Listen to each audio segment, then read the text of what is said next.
Skin is the largest organ of the human body. Regular visits to the dermatologist and checkups are not only preventative but essential to skin health and maintenance. Joining us today to discuss Accutane, skin cancer, and wellness checkups is Dr. Abel Torres. He's chairman and professor of the dermatology department at the University of Florida. Hi, Dr. Torres, and thank you for joining us and lending us your expertise.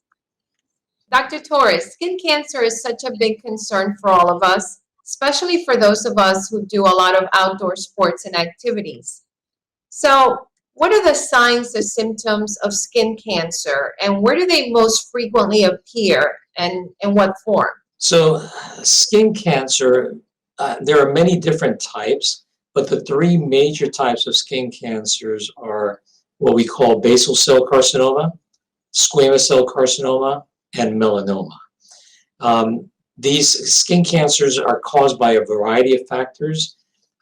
First of all, there's usually some type of genetic predisposition. Sometimes some people are more prone to skin cancers than others. For example, people with more fair skin tend to have a higher incidence of skin cancer. That's probably related to the fact that the sun damages their skin easier. But it doesn't necessarily mean that everybody who has fair skin gets skin cancer. It just means that they're at a higher risk. But some individuals, for example, who could be darker can still get skin cancers because of genetic predisposition to it. So that's one aspect.